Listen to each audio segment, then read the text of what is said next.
रामराम मुलांनो. रामराम. वा, साथ घातली की असा प्रतिसाद पुण्यात मिळत नाही, पण तुमच्याकडून चांगला प्रतिसाद मिळाला. मला आवडलं ते. कारण समर्थ रामदास स्वामींनी सुमारे 400 वर्षापूर्वी हा पांडा आपल्याला पाडून दिलेला आहे. दोन व्यक्ती कोणत्या वेळी भेटल्या हे आम्हाला बघावं लागत नाही, आम्ही फक्त रामराम म्हणतो. भारतरत्न डॉक्टर बाबासाहेब आंबेडकर यांच्या महाविद्यालयातर्फे आणि सावित्रीबाई फुले पुणे युनिव्हर्सिटीतर्फे हा जो कॅम्प आयोजित केला जातो, यात सर्वप्रथम मला वक्ता म्हणून बोलवलं याबद्दल सदाफळ सर जे आहेत, जे माझ्या मुलाच्या मित्राचे वडील आहेत, त्यांनी मला आमंत्रण दिल्याबद्दल मी त्यांचा अत्यंत आभारी आहे. आणि व्यासपीठावर बसलेले पाटील सर आणि पाचरणेबाई यांनी मला इथं माझं स्वागत केलं आणि तुमच्यासमोर बोलण्याची संधी दिली, त्याबद्दल मी त्यांचाही आभारी आहे. आजचा जो विषय मी निवडला आहे, मी वेगळ्या विषयावर बोलतो. आत्ता त्यांनी सांगितल्याप्रमाणे ओळखीमध्ये मी स्वतः इंजिनियर आहे. इंजिनिअरिंगमधली सगळी कामं करतो. इंजिनिअरिंग इंडस्ट्री भोसरीला चालवतो. आमच्याकडे lathe, milling machine, VMC, welding सगळी कामं चालतात. आणि टाटा मोटर्स, L&T अशा वेगळ्या कंपन्यांचे आम्ही मोठमोठे जॉब करतो. पण त्याच्या जोडीला 97 सालापासून मी भगवद्गीतेचा अभ्यास करीत आहे. आणि गीता तत्त्वज्ञान दैनंदिन जीवनाला आपण कसं आचरणात आणायचं ह्याचाच मी सातत्यानं विचार करत आलेलो आहे. आणि त्याच्यातनं मग एकेका विषयाची निर्मिती होत गेली. त्यातच हा निरोगी जीवनाची सूत्र हा विषय मला असाच मध्ये मिळाला. एक CD मिळाली ते ऐकायला. राजीव दीक्षित म्हणून एक होऊन गेले, त्यांची चेन्नईमध्ये ह्या विषयावर प्रवचनमाला झाली होती. तर ती CD ऐकून त्याच्यातनं ॲक्च्युली मी नोट्स काढल्या. अभ्यासवृत्ती असल्यामुळं कुठलीही नवीन गोष्ट ऐकली आणि ती जर का स्वतःला चांगली वाटली तर त्याच्या मी नोट्स काढतो आणि त्याच्याद्वारे आपल्याला काही लोकांना देता येईल का सोप्या भाषेत हा प्रयत्न करतो. म्हणून त्यावरून मी निरोगी जीवनाची सूत्र असं माझं स्वतःचं एक छोटं पुस्तक लिहिलं. ते 64 सूत्रांनी युक्त आहे. आणि ती सूत्र जर का आपण आपल्या दैनंदिन जीवनात पाळली तर 85% आजार हे आपल्याला होत नाहीत. आणि 10 ते 15% जे दुर्धर आजार आहेत त्याच्यापासून सुद्धा आपण दूर राहतो. तर अशा संकल्पनेतनं पुस्तक लिहिल्यानंतर मग मी त्या विषयावर बोलतो. म्हणजे माझी ती हेच आहे की मी आधी पुस्तक लिहितो आणि मग ते लिहिलेले जो विषय आहे त्याच्यावर 1 भाग 2 भाग असं हे करून त्याच्यावर मी पुढं भाष्य करतो. तर आज तो विषय मी इथं निवडलेला आहे. तर तुमचं हे आरोग्य आणि स्वच्छता ह्याच्यावरचं शिबिर आहे, तर त्याला हा समर्पक आहे विषय. आता कशी गंमत आहे बघा, आपल्या देशात एकूण जवळजवळ 125 कोटी लोक आपल्या इथं राहतात. पण दुर्दैवाची बाब अशी आहे की फक्त 25 ते 30 कोटी लोक शारीरिक आणि मानसिकदृष्ट्या सुदृढ आहेत. बाकीचे जे सगळे लोक आहेत त्यांना कोणत्या ना कोणत्या तरी व्याधी आहेत. मग ते पोटाचे आजार असतील, शुगर असेल, हार्ट ट्रबल असेल, मायग्रेन असेल, डोळ्याचे आजार असतील, कोणाच्या हातापायाला काही प्रॉब्लेम असेल, मुंग्या येत असतील, असे अनेक प्रकारचे आजार आहेत. आणि त्या आजारांनी ती लोक युक्त आहेत. आणि त्यामुळे त्यांच्याकडं बाकी सगळ्या गोष्टी असूनसुद्धा आरोग्य संपदा नसल्यामुळे ते सुखी नाही आहेत. आणि सर्वात महत्त्वाची गोष्ट म्हणजे त्या प्रमाणात, म्हणजे समजा असं आपण गृहीत धरलं की आपल्याकडचे एक 70-75% लोक ही नेहमी काही ना काहीतरी कारणाने आजारी पडत असतात, तर तेवढ्या लोकांवर उपचार करण्याकरता आपल्याकडं पुरेसे डॉक्टरच नाही आहेत. खेडोपाडी तर डॉक्टरांची वानवाच आहे, पण शहरातसुद्धा जेवढी लोकवस्ती आहे त्या तुलनेत डॉक्टर नाही आहेत. आणि त्यामुळे उपचाराअभावीच काही लोकांचा मृत्यू होऊ शकतो किंवा त्यांचा आजार इतका बळावतो की त्याच्यातनं ते बरे होत नाहीत. म्हणून आपणच जर का छोट्या छोट्या आजारांवर उपाय केले आणि त्या आजारांपासून आपण दूर राहिलो तर आपलं जीवन निश्चितच सुलभ, सुकर आणि अर्थातच सुखी होईल. तर पूर्वी तुम्ही बघितलं तर आपल्या देशात एवढे लोक आजारी पडत नव्हते. म्हणजे एक 250-300 वर्षापूर्वीचा काळ किंवा इतिहास तुम्ही काढून पहा, त्यात तुम्हाला असं कुठेही आढळणार नाही. त्यावेळी एवढे डॉक्टर पण नव्हते, एवढे दवाखाने पण नव्हते, पण लोकांना ते लागतही नव्हतं. उपचाराविना ते दुरुस्त होत होते आणि वस्तुतः ते तंदुरुस्तच होते. त्याचं कारण काय, तर आहारशास्त्र आणि शरीरशास्त्र यानुसार सांगितलेल्या सूत्रांचं ते कायम पालन करत होते आणि आपण नेमकं तेच करत नाही. आहाराने घालून दिलेले जे नियम आहेत ते आपण बहुतांशी पाळत नाही. विहाराचे जे नियम आहेत, विहार म्हणजे व्यायाम, शास्त्राचं असं वचन आहे की एक वेळा जर का जेवायचं असेल तर एक वेळा अंग मोडून मेहनत केली पाहिजे. आपण 3-4 वेळा खातो, पण तेवढ्या वेळा व्यायाम करतो का? प्रत्येकाने आपापल्या मनाशी प्रश्न विचारायचा. आणि ही ॲक्टिव्हिटी डेडिकेटेड सांगितली आहे बरं काय. म्हणजे काय, मी इकडं जातो तिकडं जातो, हे करतो ते करतो, मग त्यात माझा व्यायाम होतो नाही. तो जो व्यायाम आहे तो ते आपलं कर्म करण्यात होणारा आहे, तो नाही. एका ठराविक ठिकाणी जाऊन किंवा उभं राहून किंवा धावून किंवा पळून किंवा चालून अशा प्रकारे जो केलेला आहे त्याला ती डेडिकेटेड ॲक्टिव्हिटी असं म्हणतात. तर तशा प्रकारचा व्यायाम आपण लोक करतच नाहीत आणि त्यामुळे मुख्य जे आहे कॅलरी अर्न आणि कॅलरी बर्न ह्याचा समतोल जो राखू शकतो त्याची तब्येत चांगली राहते. ह्या दोन्हीपैकी हे समीकरण जर का बिघडलं तर रोगाची निर्मिती होते. एकतर मनुष्य जाड होतो आणि त्यामुळे त्याला आजार जडतात, किंवा मनुष्य बारीक होतो, वीक होतो आणि त्यामुळे त्याला आजार जडतात. तर म्हणून काय काय सूत्र सांगितलं त्याच्यात. पहिलं सूत्र आहे, अन्न शिजवताना साठवून ठेवलेल्या अशा अन्नाला प्रकाश किंवा हवा मिळत नाही अशा ठिकाणी ते शिजवू नये. आपल्याकडे बघा पूर्वी भांड्यात हे शिजवायचे. प्रेशर कुकर होता का हो त्यावेळेला? नाही, प्रेशर कुकर अलीकडच्या काळात आलेलं आहे. प्रेशर कुकरमध्ये जेव्हा तुम्ही झाकण लावून सगळं बंद करून वरती शिट्टी घालून ते शिजवायला लावता तेव्हा त्याला हवा आणि प्रकाश या दोन्ही गोष्टी लागत नाहीत. अशा प्रकारचं अन्न खाऊ नये असं ही सगळं चरक संहितेनुसार आहेत बरं काय सूत्र. चरक ऋषी हे सुमारे 6 ते 7 हजार वर्षापूर्वी होऊन गेले आणि त्यांनी जी सूत्र लिहिली त्याच्यावर आयुर्वेद ही जी वैदिक शाखा आहे ती संपूर्ण त्याच्यावर आधारित आहे.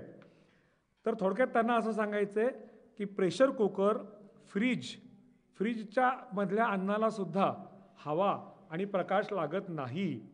शीतकपाटं पूर्वी आमच्याकडं नव्हती. आम्ही एकतर शिळं अन्न होऊनच देत नव्हतो आणि शिळं झालं तर ते दान करत होतो. आम्ही ते साठवून शीतकपाटात ठेवायचं आणि मग परत 2 दिवसांनी काढायचं, मग ते गरम करून खायचं, असं आम्ही कधीही करत नव्हतो. तर म्हणून मी आता हे का सांगतोय, कंपॅरिझन का करतोय मी, तुलना, तर आपण ज्या पद्धती पूर्वीच्या बदलल्यात त्याच्यामुळं आपल्यात प्रॉब्लेम निर्माण होतात. म्हणून हे शक्यतो टाळायचा प्रयत्न करायचा. ह्या माझ्या पुस्तकात, आज त्या पुस्तकांच्या कॉपीज पण मी इथं आणल्या आहेत. तुम्हाला कोणाला हव्या असतील तुम्ही नंतर घेऊ शकता. माझी अन्य पण 6 पुस्तकं आहेत, ती सगळी आणलीत मी इथं. Dos and don't of your body pertaining to Ayurveda, असं थोडक्यात ही संकल्पना आहे. डूज अँड डोंट आहे ते, फक्त करावं करू नका. दुसरं सांगितलंय, जेवण शिजल्यापासून शक्यतो 48 मिनिटांच्या आत खा. काय सांगितलंय? 48 मिनिटं, 1 तास पण नाही. शिजवल्यापासून एकदम गरमागरम खावं नेहमी. का तर त्या अन्नात जास्तीत जास्त सत्व असतं आणि 4 तासानंतर आपलं आयुर्वेद असं सांगतं की 4 तासानंतर कुठलाही अन्नपदार्थ शिळा होऊन त्याच्यात बॅक्टेरियाची प्रक्रिया चालू होते आणि त्या प्रक्रियेद्वारे ते अन्न दूषित व्हायला सुरुवात होते. आता मग कल्पना करा, असं सकाळी शिजवलेलं अन्न तुम्हाला संध्याकाळी संपलं नाही, तोपर्यंत त्याला 8 ते 10 तास होऊन गेलेले असतात आणि त्यानंतर उचलून तुम्ही ते फ्रीजमध्ये टाकता आणि परत दुसऱ्या दिवशी काढता आणि ते खाता. मग काय होणार? बघा, तुम्हीच विचार करा. तर त्यामुळे असं अन्न सेवन करू नका, गरमागरम जेवा. आता मला माहिती आहे सध्याच्या धावपळीच्या युगात आपल्याला हे जमणार नाही. काही ठिकाणी आपल्याला त्याच्यात थोडी काय म्हणायचं ते लिमिटेशन्स येणार आहेत. कारण उदाहरणार्थ कामावर जाणारी लोकं असतात, त्यांना सकाळी 8ला डबा घेऊन जावंच लागतं आणि तो 12 वाजता खावा लागतो. मग त्यांना कुठून ताजं आणि गरम अन्न मिळणार? त्यांना 4 तासांनीच ते खावं लागतं. पण ठीक आहे, त्यावेळी ते खाऊन संपून टाका. यांचं म्हणणं असं आहे की नंतर ते संध्याकाळी उरलं तर ते शीतकपाटात ठेवू नका. आता गव्हाचं पिठाबद्दल पण सांगितलंय. 15 दिवसाच्या आत आणि ज्वारी, बाजरी, मका यांचं पीठ 7 दिवसाच्या आत खा. पीठ सुद्धा शिळं होतं बरं काय. तुम्ही दळून ते नुसतं आणून ठेवलं आणि अनेक दिवस पीठ पडलंय असं नाही पाहिजे. त्याला त्यांनी नियम सांगितलेत.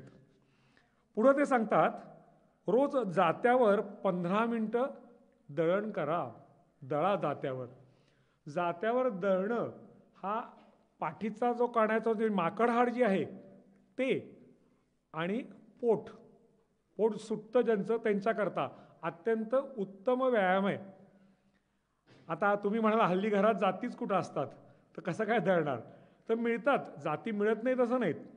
आपण दळण फक्त त्याच्यावर करत नाही, पण व्यायामाकरता 15 मिनटाचा हा व्यायाम करण्याकरता जात आणा आणि त्याच्यावर दळण करा. नंतर पुढं सांगितलंय 3 प्रकारची दुःख असतात जी माणसाला पीडा देतात. पहिलं शारीरिक दुःख, म्हणजे जे वेदनांपासून प्राप्त होतो. कोणत्या ना कोणत्या तरी आपल्या शरीराला वेदना होतात. जखम होईल, दुखेल, मुकामार लागेल, अशा प्रकारच्या वेदना. दुसरं सांगितलंय भौतिक म्हणजे गरिबी, बेरोजगारी आणि वेगवेगळ्या प्रकारची दुःख ती आपल्याला वेगवेगळ्या परिस्थितीमुळे प्राप्त होतात. आणि तिसरं जे सांगितलंय ते नैसर्गिक आपत्ती, म्हणजे भूकंप, पूर, दुष्काळ ह्या 3 प्रकारच्या आपत्ती येतात. तर त्यामुळे ह्या दुःखांपासून आपल्याला दूर राहण्याचा प्रयत्न करा. हे दुःख येणारच आहेत तुमच्या वाट्याला, पण त्या दुःखात सम राहण्याचा प्रयत्न करा. आणि तसं केलं तर तुम्हाला जास्त सुख लाभेल असं त्यांनी सांगितलंय. पुढं ते सांगितलंय, हा फार महत्त्वाचा मुद्दा आहे आणि ही चूक अनेक लोक करतात. जेवण झाल्यानंतर लगेच पाणी पिऊ नका. जेवण झाल्यानंतर फक्त 1 घोट पाणी प्यायचं. अमृता पिधानमसी असं म्हणतात, आणि 1 घोट पाणी प्यायचं. आणि जेवणापूर्वी अमृता पस्तर्णमसी म्हणायचं आणि 1 ओंजळीत येईल तेवढंच पाणी प्यायचं फक्त. मग काय करायचं तर जेवणानंतर 1 तासाने पाणी प्यायचं. का तर आपण जे जेवतो त्यावेळी त्याच्यात जाठररस सगळे पाझरलेले असतात, ज्याच्याद्वारे पचनाची क्रिया होते आणि त्या क्रियेला शरीरातनंच आणि लाळेवाटेच पाणी असतं, त्याच्यात उत्पन्न होतं. तुम्ही वरनं जर का पाणी प्यायलात तर ते सगळे डायल्यूट होतात, ते पातळ होतात आणि मग अन्नाची पचनाची जी प्रक्रिया आहे ती नीट होत नाही. म्हणून हा मुद्दा सांगितलेला आहे. पुढे सांगितलंय तहान लागली की घटाघटा पाणी पिऊ नका. किती साधे नियम आहेत, म्हणजे साधे सोपे. पूर्वी म्हणायचे बा आपल्याला, अरे हळू पी पाणी, ठसका लागेल नाही तर तुला, असं आपल्या आईवडील आपल्याला म्हणायचे. त्याचं शास्त्रीय कारण मी आता तुम्हाला सांगतो. पाणी पिताना म्हणे 1 घोट तोंडात घोळवून प्यायचा. का तर तोंडातली जी लाळ आहे ना ती सर्वात औषधी आहे. आपल्याला ती जखमेवर चालते, पोटात गेली तरी त्याचा उपयोग होतो, तोंडातले आजार लाळेनं बरे होतात, इतकी ती औषधी आहे. कुठे रॅश आला असेल त्याला जरी तुम्ही लाळ काढून लावलीत तरी तो रॅश बरा होतो. मग ही लाळ जर का पोटात जास्तीत जास्त गेली तर आपलं आरोग्य उत्तम राहतं. म्हणून पाणी 1 घोट तोंडात घोळवायचा आणि मग प्यायचा. उभ्याने पाणी पिऊ नका असं सांगितलंय. उभ्याने कुठलंच पेय पिऊ नका, बसून प्या. हे पण सांगतात आपल्याकडे, अरे बस, आधी बस आणि मग पी. ते का सांगतात, त्यावेळी ते सगळे कारणं सांगत नव्हते, त्यांना माहिती होतं. ते आपल्या पूर्वजांना ह्या गोष्टी माहिती होत्या. कदाचित त्याची शास्त्रीय कारणं त्यांना माहिती नसतील, पण ही राजीव दीक्षित यांनी ती शोधून काढली आणि ती त्यांनी आपल्याला सांगितली. सरफेस टेन्शनचा फरक पडतो म्हणे. आपण उभं असं गटागटा पाणी प्यायलो ना तर सरफेस टेन्शन वाढतं आपल्या पोटातलं आणि त्याच्याने त्रास होतो. म्हणून पाणी उभ्याने पिऊ नका, गटागटा पिऊ नका. पुढचा अतिशय महत्त्वाचा आहे, थंड पाणी पिऊ नका. फ्रीजमधलं पाणी अजिबात पिऊ नका. त्याचं कारण असं आहे, आपल्या पोटातलं जे टेम्परेचर असतं ते ठराविक डिग्रीला, साधारण 18 का 19 डिग्री असतं आपल्या पोटातलं टेम्परेचर सेल्सिअस. पण आपण जे फ्रीजमधलं पाणी पितो ते 4 किंवा 5 डिग्री टेम्परेचरचं असतं. आता तुमच्या इथले कोणी सायन्स स्टुडंट असतील तर तुम्हाला लॉ ऑफ हीट माहिती असेल. कुठलेही दोन भिन्न तापमानाचे पदार्थ एकत्र केले तर त्या दोन्हीचं तापमान एक व्हावं लागतं.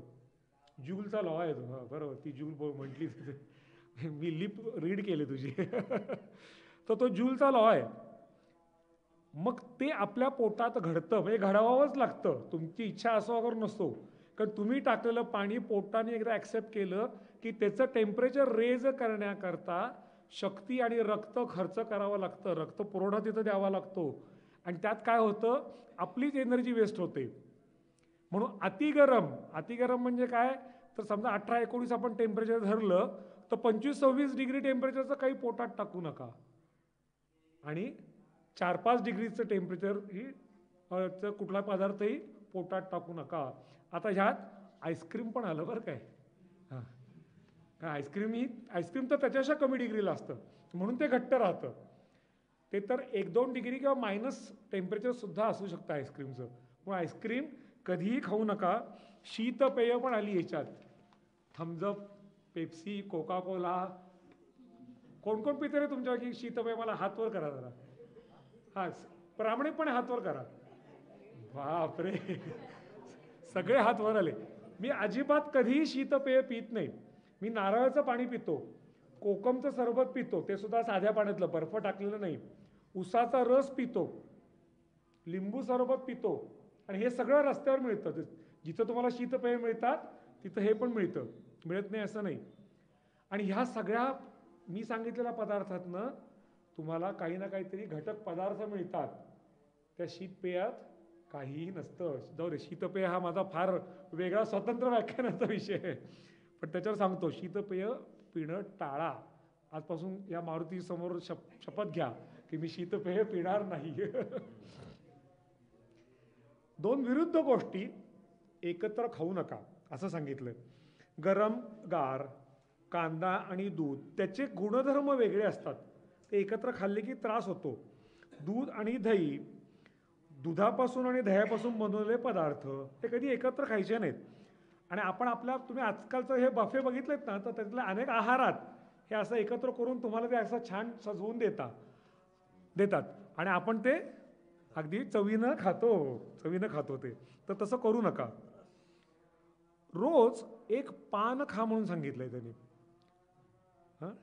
पानात कॅल्शियम असतं आणि पान अतिशय औषधी असतं. पण पान खा म्हणजे पानपट्टीवर जाऊन नाही बरं काय. घरी जो आपण विडा बनवतो, मग त्यात काय काय घालायचं, पाचक घाला, ओवा घाला, वेलदोडा घाला, लवंग घाला, गुलकंद घाला, हे घटक पदार्थ, बडीशोप घाला त्याच्यात, हे घटक पदार्थ घाला आणि ते पान करून ते खा. घड्याळ दे रे तुझं. आता पुढं सांगितलंय, रोज उठल्यावर तोंड धुण्यापूर्वी शक्य तेवढं जास्तीत जास्त कोमट पाणी प्या. तोंड धुण्यापूर्वी का सांगितलंय? आमचे साहेब म्हणजे ब्रिटिश लोक जेव्हा इथं आले तेव्हा ते बेट्टी प्यायचे. तुम्हाला माहिती असेल, त्यांच्याकडे ती पद्धत होती. आणि बेट्टी हा ब्रश करण्याच्या आधीच घेतला जायचा. ते बरोबर होतं ॲक्च्युली. ते ह्यांनी इथं तेच सांगितलंय, फक्त इथे नाही चहा नाही सांगितला, कारण हे चहा पिऊ नका म्हणून सांगतात. काय सांगितलं असं? तर रात्रभर आपल्या तोंडात लाळ जी साचते ती अत्यंत औषधी असते. दिवसभर निर्माण होणाऱ्या लाळेपेक्षा रात्रीची शांत झोपेतली जी लाळ आहे ती जास्त चांगली असते. आता त्याच्या पार्श्वभूमीवर तुम्ही प्रथम जाऊन जर का चूळ भरली तर काय होईल, ती लाळ बाहेर टाकली जाईल. म्हणून त्याच्याऐवजी पाणी प्या कोमट करून. काटा मोड ज्याला पाणी म्हणतात ना, गुनगुना असा हिंदीत शब्द आहे, त्या पाण्याने तुम्ही 1 ग्लास 2 ग्लास जेवढे जमेल तेवढे प्या आणि ती लाळ गिळा थोडक्यात आणि मग मुखमार्जन करा. चहा किंवा कॉफी अजिबात पिऊ नका. त्याच्याऐवजी त्यांनी अर्जुन छाल, गूळ, काकवी, खांड हे घालून प्यायचं. ह्याचा काढा करायचा आणि तो प्यायचा. सुंठ घातलीत आत्ताच्या ह्या थंडीच्या दिवसात आणखीन उत्तम. सुंठ उष्ण असते तर थंडीला ती खूप चांगली. आता चहा का पिऊ नका सांगितलंय ते सांगतो आणि मग पुढे जातो. चहा हा पहिली गोष्ट पित्तकर असतो आणि दुसरी गोष्ट म्हणजे चहा हा आपल्या शरीरातलं जे ब्लड प्रेशर आहे ते वाढवतो.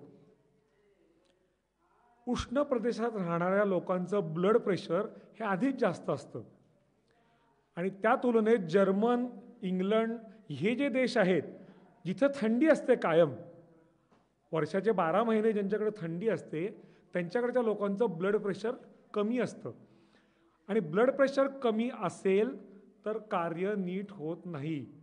कुठलंही कार्य आपल्या हातून घडायला ब्लड प्रेशर लागतं, नाहीतर कार्य घडत नाही. आत्ता मी हे बोलतोय, आत्ता माझी नाडी चेक केली तर माझ्या नॉर्मल नाडीपेक्षा ती जास्त असते. थोडी एक्साइटमेंट झाल्याशिवाय आपल्याकडून कार्य घडत नाही. म्हणून त्या लोकांना ते ब्लड प्रेशर नॉर्मलला आणायला चहा प्यावा लागतो. पण आपल्या इथं ऑलरेडी तापमान जास्त असल्यामुळं आपल्याला ते कार्य आपोआप होतं. मग आपण अजून चहा प्यायलो तर काय होतं, आपलं ब्लड प्रेशर अजून वाढतं आणि ब्लड प्रेशर ठराविक लेव्हलपेक्षा जास्त होणं कुठल्याही कामात हे सुद्धा चांगलं नाही आहे. आणि पित्ताचं जे सांगितलं, पित्तकर आहे तो, त्यात ते टॅनिन नावाचं विष आहे चहामध्ये, त्याच्याने पण परिणाम होतो. पण आता त्याच्यावर लोकांनी हे काढलं, तर जी मजूर लोक किंवा ही काम करणारी जी लोकं असतात, म्हणजे मी सुद्धा बरं काय, मी सकाळी 6 ते रात्री 10 कंटिन्युअस काम करतो. मला चहा खूप आवडतो आणि मला चहा लागतो पण, हे मी स्पष्टपणे कबूल करतो जरी तुम्हाला हा मी मुद्दा सांगत असलो तरी. कारण का, तर मी इतकं विचारायची आणि डोक्याची कामं करत असतो त्याच्याकरता मला ती एनर्जी लागते. मग त्याला काय सांगितलं, कधी चहा पिण्यापूर्वी म्हणे अर्ध भांड पाणी प्यायचं, अर्ध भांड आधी पाणी प्यायचं आणि त्याच्यावर चहा प्यायचा. म्हणजे मग त्या पाण्यामुळे पाणी अल्कलाईन असतं आणि चहा ॲसिडिक असतो. ॲसिड आणि अल्कलाईन हे न्यूट्रल बनतं आणि चहाचा त्रास होत नाही. मी दिवसात अक्षरशः तासाला 1 कप चहा जरी प्यायलो तरी मला काहीही होत नाही.